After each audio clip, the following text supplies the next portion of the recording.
Namaskar friends, myself Deepak Kumar Rath. I welcome you to the digital media of Uday India.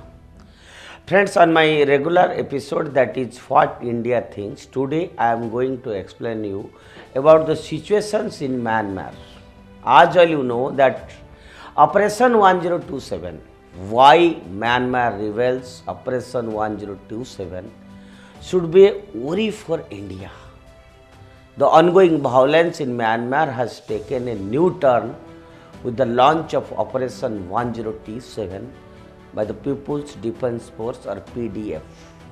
That is an alliance of ethnic armed groups and civilian militaries.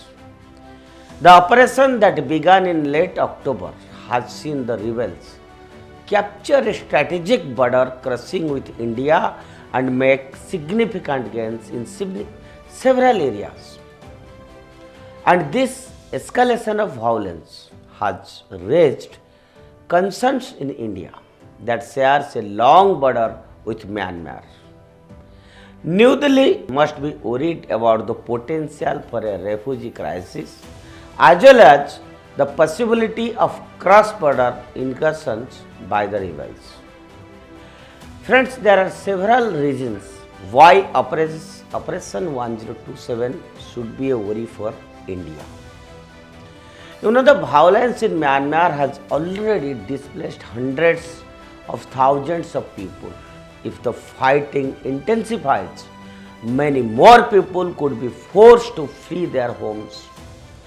India is already hosting over 1 million refugees from Myanmar, and an influx of new arrivals should put a strain on the country's resources. The rebels have already crossed the border into India on several occasions.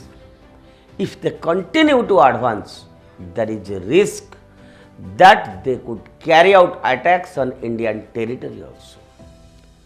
This would raise tensions between two countries and could lead to wider conflict also.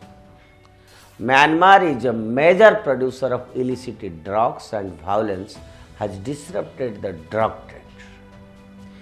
This could lead to increase in the flow of drugs into India.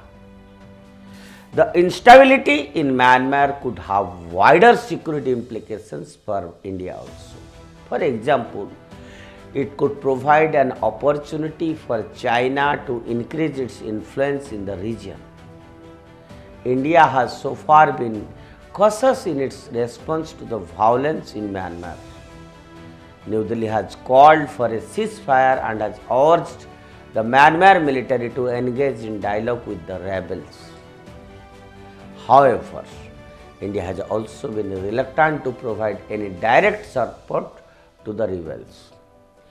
India's cautious approach is understandable because New Delhi doesn't want to get involved in a proxy war in Myanmar, and it doesn't want to damage its relationship with Myanmar military. However, India also cannot afford to ignore the violence in Myanmar. The situation is volatile and could deteriorate further at any point of time. There are a number of things that India can do to address the concerns raised by Operation 1027. So India can provide more humanitarian assistance to the refugees from Myanmar. This should help to alleviate the suffering of the refugees and would also demonstrate India's commitment to the people of Myanmar. And India can engage with the rebels in a more proactive way. This would allow New Delhi to better understand the rebels' demands and to explore the possibility of negotiated settlement. India can strengthen its border security to prevent cross-border incursions by the rebels. This should also help to prevent the flow of illicit drugs into India. India can work with the international community to put pressure on the Myanmar military to engage in dialogue with the rebels. This could include imposing sanctions on the Myanmar military or referring the situations to the International Criminal Court.